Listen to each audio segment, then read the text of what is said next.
Welcome to yet another exciting edition of Sports Talk here on Atlantic Television Network. The program, Nigerian wrestlers qualify for African Games. Players get invited for FIFA Women's Olympic qualifiers, and in football, Liverpool to ignite Premier League title race. Details of this, Arsenal to ignite the Premier League title race. As details of this and many more will be yours when we return from the break.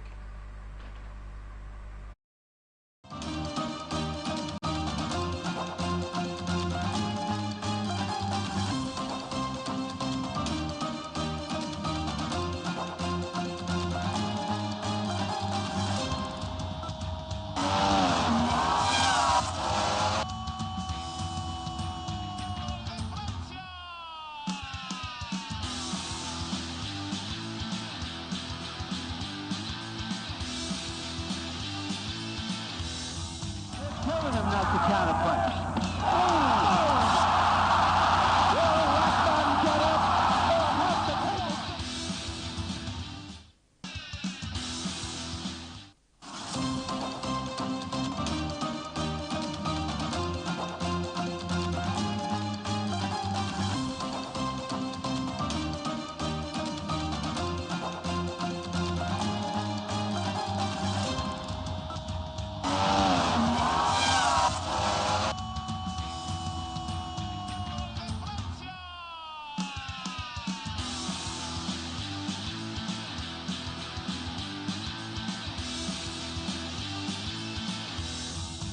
Telling him not to counterpunch.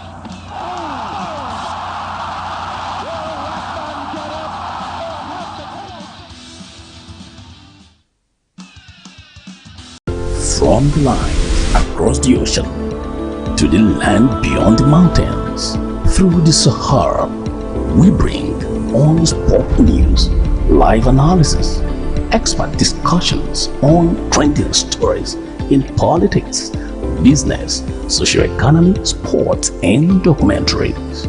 So catch all the updates on the happenings around the globe.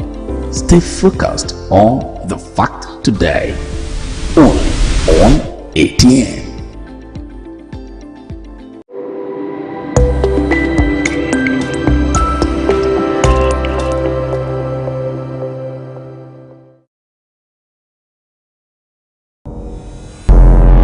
Every day, our lives are changed by history. We are one people, all of us. Leaders, politics. Nobody's ambition is what's the blood. I have fought very firmly. Natural occurrence, war, and the world economy. I belong to everybody, and I belong to nobody. ATN covers it all on ATN Politics today.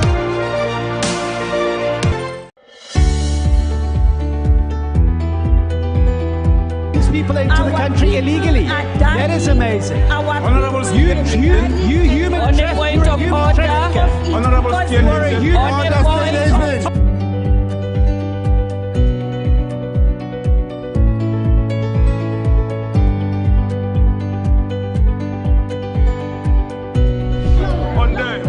They are not picking our calls. They made up their minds. So no agreement with the EU, but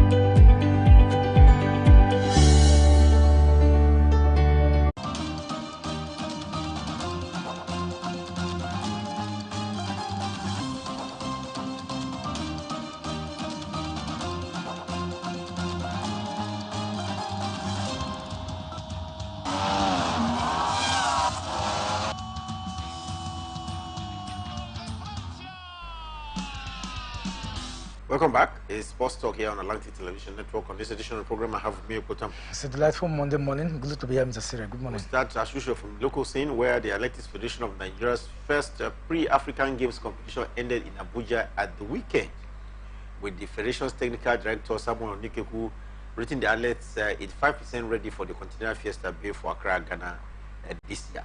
Is this possible 85% readiness for the Team Nigeria ahead of the African Games? Well, even if they're ready, I think they're overhyped. If he tells you that they're ready 85%, then they should be ready, because you look at his position as a technical advisor or the man who is in charge of the technical department of the Athletics Federation of Nigeria. Yes, one believes him, but I tell you that I think they were not ready. Part of the reason is we haven't seen any meet, in previous time until this time. The championship is just next month, and they just started. Except for the fact that athletes have been training on their own, preparing for this particular one until last weekend when we saw them, display some form of. That's the first time they've been meeting this year. So, but like he said, we'll bank on his words, and the only way we can tell that they are ready is maybe when we get to see the performance come the championship. But for me, I think that individually, yes, athletes look like they're ready, but in terms of preparation, as a department, as a unit, as a federation, we are not all ready. And I mean, it's difficult to say, but like he said, we'll hold him by his words, and maybe from now to the next one, we can tell how ready they are. Talking about readiness, if the athletes for the African Games are not ready, wrestlers are ready. I'm talking about wrestlers, reminds me of Messi Genesis, African champion Esther Kulawale, Messi Adekuroye, and other top-ranking Nigerian wrestlers have secured their qualifications for the 2024 African Games to be held in Accra, Ghana, and the Olympic qualifiers later this year. So wrestlers are ready in numbers. Yeah, the wrestlers are ready. I think we saw that meet at the Bayelsa State, indoor wrestling environment, and of course we saw gloriously how some of them are qualified. I mean, this is the stage where you get to beat your friend because you want to qualify for the African Games, and we saw how it was. Lots of Messi Genesis, different class categories have all qualified. Messi Genesis, Kulawale, Messi Adekuroye, just name them. So I think that the ladies have really shone brightly. We hope to hear more from the men, because the men, it continues. But like I said, it looks like you're going to fight it tougher. And for those of them who have qualified yesterday, they're sure of doing so well. Unfortunately, we'd have expected some name like one Opione who lost, in that particular one. A lot of slogging out there, but I love the fact that the big names all qualified. Big names of wrestlers here in Nigeria, highly ranked wrestlers, are already for the African Games and Olympic qualifier as well. Meanwhile, in Gregory Man, Solomon Ulabo of Bayelsa State, Ebi Akere from Bayelsa 2, and Akudo Gustin of Delta secured the first positions in the 87 kg, 97 and 130 kg respectively. In the same vein, Dogonibode from Edo, Barrister Alfred of the NCDC, and Emmanuel Owori of Delta State came tops in the 60, 67 and 77 kg respectively. And this is a delight to Daniel Nigali, chairman or president of the Wrestling Federation here in Nigeria. Yeah, it should be a strong delight, even if he talked about time of camping not being given, and I think that's a concern, because he felt that some maybe would have gotten better performance if the athletes were camp. This is just like a weekend thing. They just had to rush them and come to wrestle, and if they had given proper camping where they prepare for like a week, 2 weeks, that would have been. And camping doesn't come easy. Camping is about funding. You have to fund the activities of the camp, their readiness, preparation, feeding, and all that. And so that's for me a big challenge, and it's huge. The only thing I think is that it's lovely to know that we have seen those who are qualified now. I think from there now the federation will now look closely at them, prepare those who have qualified, and ensure that they represent us adequately come the African Games. It's not only in wrestling that we have qualifiers, we equally have that in basketball, because the Tigers coach Rena Wakama has released a list of 15 players to represent Nigeria at the FIBA Women's Olympic qualifying tournament in Belgium. The FIBA Olympic qualifying tournament is actually scheduled to tip off from 8th of February to the 11th in Antwerp, with 16 teams competing for 12 places at this summer's 2024 Olympic Games. Rene Wakama getting set for the Olympic Games.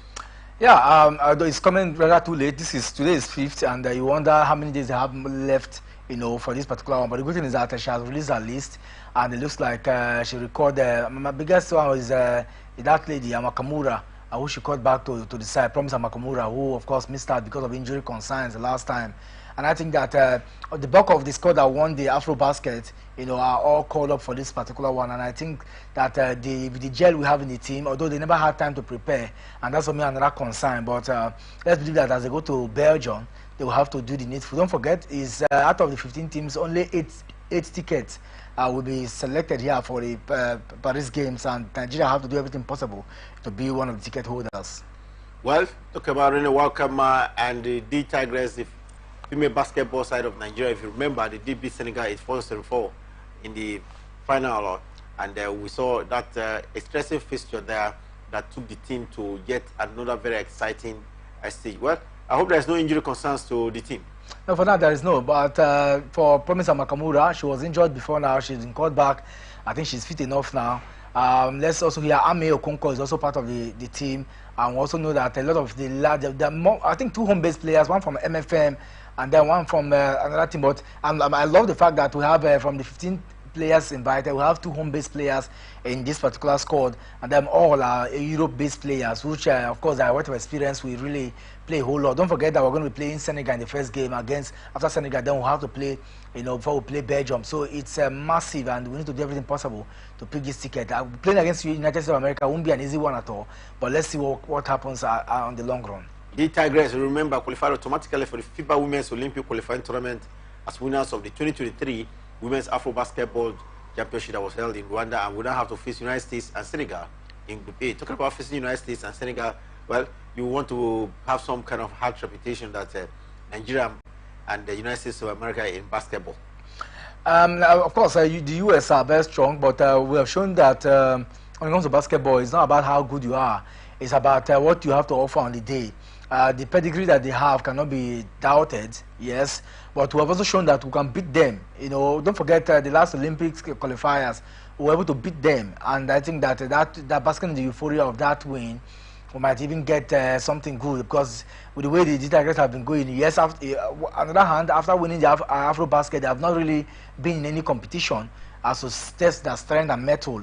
But I'm very optimistic that with the players that have been invited to camp, with the preparation that they will put in, I think that the players have what it takes, the pedigree. Some of the players play together in this same club, so I don't think there's anything there. It's just for them to put themselves together with the technical abilities of Ren and Wakama. I expect that we should be able to fight strongly. For Senegal, I think we're going to beat Senegal. The challenge is going to be between Belgium and maybe USA. Well, let's look at the bigger picture down in basketball. It has to be the NBA, where Bolton Celtics beat Memphis Grizzlies by 131 points over 91. Memphis Grizzlies couldn't make as many as 100 points in this fixture. Yeah, Memphis Grizzlies felt like a pack of cards. Don't forget that they are doing so well in the Western Conference. Unfortunately, that game was outstanding. I think we saw a Boston Celtics who currently tops the chart now in the Eastern Conference, doing so well, and we saw some of the wonderful display from the side. It doesn't as if they were very fantastic, but those are the players, the guys. But they won all the quarters in that particular one. Showed massive display from them, humbling away from home. Miami did melt under heat of Bolton Celtics. I'm sorry, of the Spurs with the 131 points to 95. Miami Heat couldn't garner as many as 100 as well. I think that they have themselves to be blamed. Less about Debayo, Obama Debayo, in that encounter. I think he scored, put up like 14 points that one, but that was not enough, to really galvanize them to winning something. We also saw that man, Butler. Butler was very, very ecstatic on the day, but his point was nothing to write about to really push them to the level that they wanted. But I just hope that when you lose at home like this, in games like this, more should be desired. As a Casillas center, I expect more from them truly. LA Clippers are doing so well, 103 points in this fixture against Miami Heat, just scoring 95 points. Minnesota Timberwolves were not in a very good form, just in a merciful form, because they did trash Houston Rockets by 111 points to 90 points. Yeah, I mean, this evening match, Houston Rockets haven't been the best of side. I was expecting that maybe they are going to, do like what we've seen from Indiana Pacers, the likes of, showcase some strength, but that has not been seen. But I don't take anything for granted too. I mean, they've been fighting, struggling so hard to get themselves back, But let's see how it goes from now. But it's just one of those results that you get to see. I'm not surprised at all. 128 to 148. That's what Milwaukee Bucks got last night. They were on the losing side. What could have happened to Milwaukee Bucks? They seem not to be getting results this season. For Milwaukee Bucks, I mean, overall, I think we saw Giannis Antetokounmpo scored close to about 30-something points in that one. Had a very wonderful, I think 7 rebounds. But that was not enough to really help them to win. And Utah Jazz was playing at home. You want to think it's because they were at home. They had some very terrible road experience, but returning back home in Utah, they were able to take out a Bucks. One would have thought that Milwaukee Bucks will, take advantage of the form of Utah Jazz. Yeah, and like I said, I mean, sometimes these games can be very unpredictable. Yes, like having lost so much away from home, we look at the average win and the average losses. I mean, it's quite very embarrassing. But I'm sure that with this win, that they will really hope to do even more. But the challenge is, I mean, it's difficult to see again is score a number of points and yet they don't get to win a game. This is the first time it's happened in a very long while, and I think that that also is, and it's not as they played badly, but just that the Utahs were very good on the day. They displayed in such a fine form, and playing at home in front of their fans might have just given them an added advantage. Denver Nuggets 112 points as compared to Portland Trail Blazers 103 in the fixture. Denver Nuggets never get to lose at home. Yeah, they might never get to lose at home, but that game was very tricky. It was nice getting to see Nikola Jokic, put up. But the point average was not massive. I mean, just a usual point. I think it was up to like is it 20 something or 19 thereabout even. But it was not as would have expected of Nikola Jokic. But it's lovely to get to see how this is panning out. And for Denver, they are not doing badly at all. I think they're 5th in the Western Conference. I mean, you can begin to understand how difficult that's also been for them. There was a lot of thunder in Oklahoma, 135 points as compared to Toronto Raptors 107 points. For Thunders, I mean, I think they are showcasing that they are the best side now in the conference. I think they're seated top in the Western Conference, surprisingly. And I mean, a lot of people do not believe that Thunders have really reignited. A lot is happening on that side, and I think that bookmakers are beginning to look at what is missing and the way they are playing. Toronto Raptors, yes, they've not been in the best of their form, but they've won 2 games last week, and I wondered how they were able to achieve that. And when you get to play against one of the best side in Oklahoma City Thunders, there's no way you just get to win that game. Oklahoma City Thunders doing so well this season, and I'm sure that Toronto Raptors will have felt the pinch of that one in the early hours of this morning. Let's stay away from basketball now and go to boxing. And in boxing, the big news is back. Talking about Tyson Fury and Alexander Usyk's fight. We understand there's a new date now. Tyson Fury, Alexander Usyk, every boxing fan is looking forward to this. But within 24 hours of the match being postponed, it was a boss. I must tell you. The match is postponed now from February 17 to sometime in May or June this year. And venue remains Saudi Arabia. Yeah, I mean, the Saudi guys have really inputted and invested so much in getting this part to making it to reality. And May 18th is the new date? Yeah, it's a new date. And hopefully before then, the injury would have been healed. I don't know why Tyson Fury would have, nobody want to question whatever happens in training. But like we saw, that was a deep cut there in the sparring. And I think that it is worthwhile. I mean, we cannot have a fighter, go prepare for such a fight in a few weeks from now, and they expect him with that kind of injury to come to fight. I don't subscribe to that. But I think that a lot of person feels that it's all about Tyson Fury always giving excuses. Yeah, you want to say that, but I mean, if you look at the injury concern, you just want to feel pity for him. I mean, he's training so hard. Unknown to us, if this has not happened, not many would have known that he's preparing so hard for this particular bout. But the guys have come out to say that none of these boxers, they will not take any excuse from any of these boxers who try to undermine the investment imputed to making this bout a reality. And if this bout finally happens on the 18th of May, this will be the first time we are getting to see a fighter pick all the 4 bets in the 4-bet era.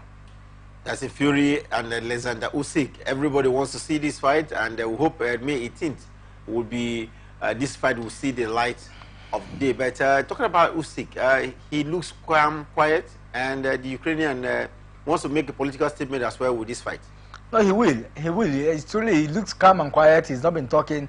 And fear, I mean, you have such respect and fear for any boxers or people who don't talk too much. And I think that at this point, we just keep our finger crossed and see how it will play out. One thing I know for sure is you don't take him for granted.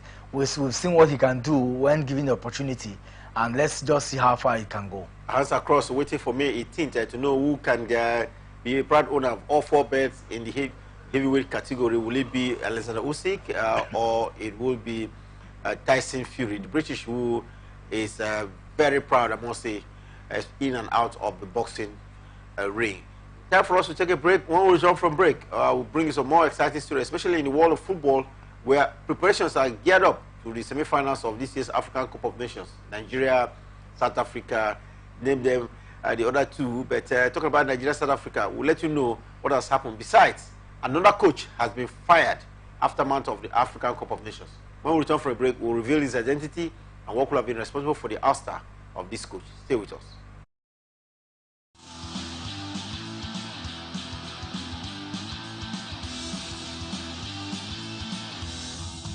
Telling him not to counterpunch.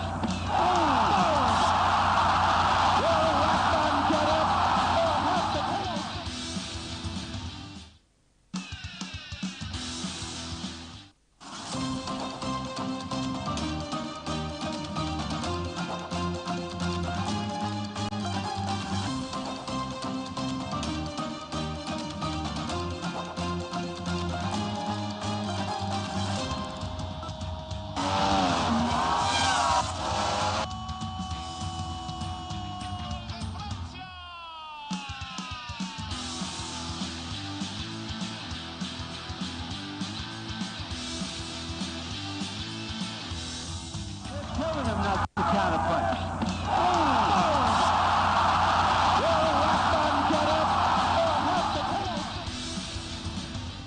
Welcome back. It's Sports Talk here on Atlantic Television Network on this Monday, where we'll bring you the latest happening around the world of sport, especially happenings at the weekend. And talk about weekend, as we saw in the Davis Cup, where Slovakia provided the biggest shock of the Davis Cup qualifiers as it knocked out 2023 semi-finalist Serbia. Ebo, one would have expected that Serbia is, formidable in this year's Davis Cup. Very unfortunate. This is the qualifiers, and unfortunate that they've been hosted out, so soon.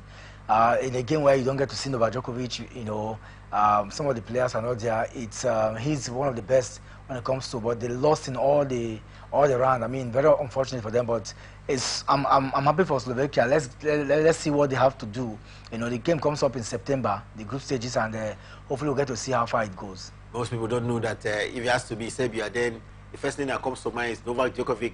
That Novak Djokovic looks like Serbia is ordinary. 16 countries will take part in this Davis Cup competition later this year, September to be precise. Yeah, Germany, France, Belgium, just name them. The USA, British. These are some of the teams that have already qualified, and we'll get to see how far. The game will be staged in in 4 cities, and then Malaga will host the semi-finals and finals. So let's see. Last year we saw what Italy did, fantastic, and they've qualified automatically. And so we'll just keep our finger crossed. And now that we now know those that have qualified, maybe the next phase of qualification will now be where the battle will be really tough. But for now, Slovakia just joined the list of those that have qualified. Brazil at the expense of Sweden. Yeah, Brazil defeated Sweden, and it's another remarkable milestone for them, getting to play in the Davis Cup. It's the new setup of the Davis Cup is making it easier for us to see teams across the globe, competing, heightened, and I think that it will be lovely to really see. Davis Cup is one competition that a lot of people want to see how the national teams can really showcase their strength when it comes to tennis. France seems to have an easy one over Chinese Taipei.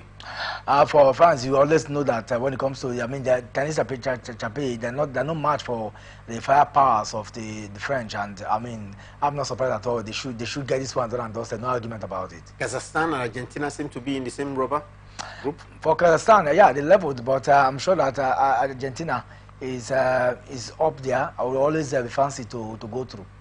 Well, 16 nations are getting ready for the Davis Cup competition coming up in September this year, and it promises to be very thrilling. Let's hope that with the ouster of Serbia, we could see a new name emerge, amongst them, because without Novak Djokovic, we wonder what it will look like. Meanwhile, we'll go to football now, and football will start from the local scene where Enugu Rangers will join Rivers United, Remo Stars, Plateau United, and Katsina United in the national finals of the Nigeria Premier League, U-League national finals built to hold at the Samuel Saibu Stadium in Benin. We've talked about it earlier.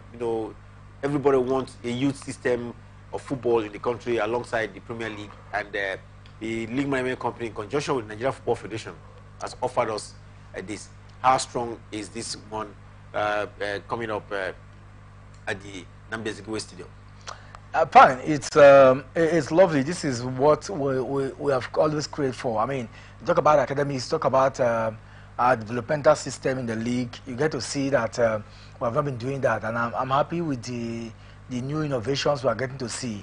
The youth system is a pattern that allows for talent discovery, and then nurture them. These are the ones that will take over the league years to come. And clearly, I love the way they did it. I mean, the geopolitical zones, slugging it out for a center winner, and for Rivers, for South zone, clearly Rivers United, did the needful against other South states, and I'm not surprised for one, because I think that we have abundant talent here in Port Harcourt, and clearly when you also look at what happened at the Nnamdi Azikiwe Stadium, Enugu Rangers did so well, picked that particular one against the Imba and other teams here to showcase their strength, just like we also saw from other states. Talking about Rivers United, representing the South zone, they were leaders after Ghana has been at 7 points at the Port Harcourt Center. We can relate them, but action now will shift to the Samuel Saibu Stadium beginning from the 13th to the 17th, where we'll see zonal qualifiers meet. Meanwhile, in the Nigerian Premier League here, Akwa United seem to have assured their plans of improved performance as we get ready for the second phase of the season. They seem to struggle early, in the first round, almost to midway, but we were able to find their feet at their new home ground, the AK Township Stadium. Yeah, they struggled because it looks like the man at the helm of affairs did not also understand, the playing style of the players, or trying to motivate them to win. It become very challenging, and no one can even, decipher where the problem, comes from. And that for me, and that challenge, and certainly, I just think that it is quite unfortunate for Patai Osho. But now that we have a new management, we've seen the change, we've seen the players, fighting. And we've seen the fans, the players living up to expectations. So when they say that they were sure of lifting themselves from 15th position to maybe something better, one won't be surprised, because if you win 2 games, it catapults you to close to the top. And so I just want to believe that where they are now, 15th, will not be where we're going to see them at the end of the season. They have to fight harder and keep to their promises, as their name implies, the promise keepers. Promise keepers, Akwa United, hoping that they can better off from their 15th position presently on the Nigerian Premier League table. From the 20 league table, they are placed number 15. And we hope that from February 14th, when the new just the second round gets underway, they will just get flying, because they don't keep promises at the 15th position. They are just a step or two above relegation, and that's really dangerous for Akwa United. Any slip, then they'll be out of the Premier League here in Nigeria. From that Premier League story, we'll have to go to women under 17 national team. That's the Flamingos, because they were in a superb form at the weekend. They beat their opponents 6-0 to qualify for the 2024 FIFA Under 20 World Cup in second round. And they are, of course, their victims were the Central African Republic, and the match took place in Douala, Cameroon.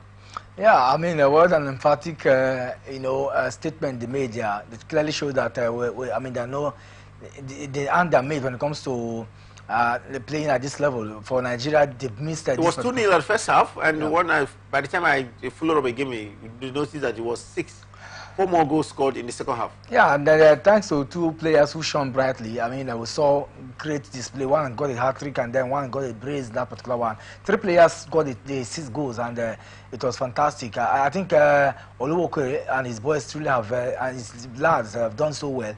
And Nigeria haven't missed this particular one at all. I mean, at this on the 17 level, we've always been there, except for once when we missed out in 2018. But I mean, we've also shown that in 2022 we can go to the later stage of the competition. I think we picked a bronze last time when we played, and I expect that this time around at the Dominican Republic, when it comes in 2022. Well, Nigerian girls are doing so well. They're trying to qualify for the World Cup Under 17 World Cup. 6 goals against the Central African Republic. Match played in Cameroon, Douala, Cameroon, Epo. Poor facilities across Africa, ensuring that some countries have to now play their matches at a different country because of not having an up-to-date, that's a satisfied facility. And that's the beauty of having to play in your home or your own home ground. If FIFA certified a place at the Central African Republic, they had a good stadium, I'm sure this game would have been played here. And I mean, when you don't play in front of your fans, naturally you're not playing at home, and that's even why we saw this massive goal scoring, feats from Nigeria, because they are not playing in their home, and so they play like a neutral ground. And so it's lovely. When they come back, I just hope that we're going to see more goals, because it doesn't look like it's easy for them. Should be lessons learned. I mean, prepare your home ground, ensure that you have quality stadium that will be approved by CAF for games to be played. Well, let's go to the big one, and it's less than 72 hours to the semi-final of this year's African Cup of Nations. 48 matches have been played already at the competition, and it's getting more and more interesting with the semi-final pairings. First, let's look at what the Super Eagles of Nigeria have been doing after month of that, their victory over Angola at the quarter-final stage. They've played most of the games in Abidjan, and now they must be played. They will have to move to Bouaké, the second largest city in Ivory Coast, for the semi-final pairing against their opponent, South Africa.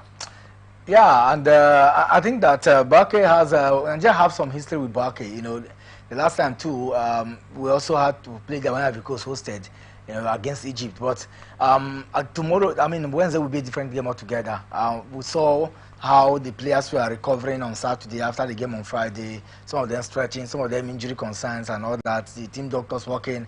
I think I love the fact that Nigerians are really enjoying themselves. When you are playing at the later stage of the competition, and you know what the amount of money that is involved here, $2.5 million US. Awaits those in semi-finals already, and then $7 million awaits those who get the trophy in the final. So a lot of motivations, and at this point, I just take it easy. The camp is just rolling freely, and I'm sure that they're going to start training today, tomorrow, in preparation for this particular one. But it doesn't matter. What we need to do is also take it calmly and easy, and ensure that our players are fit enough for the game. Super Eagles players are in a relaxed mood ahead of the encounter against their counterparts from South Africa. But the head coach of the South African national team, Hugo Broos, is saying that they'll be ready to face Nigeria in the semi-final with a different formation, not the same South Africa would do. Well, for South Africa, they have not been very good. Even if the only good game they played was the one they hosted at Senegal. And if you ask me, I think that much is still desired from them. It's not going to be easy. Nigeria, anytime, any day.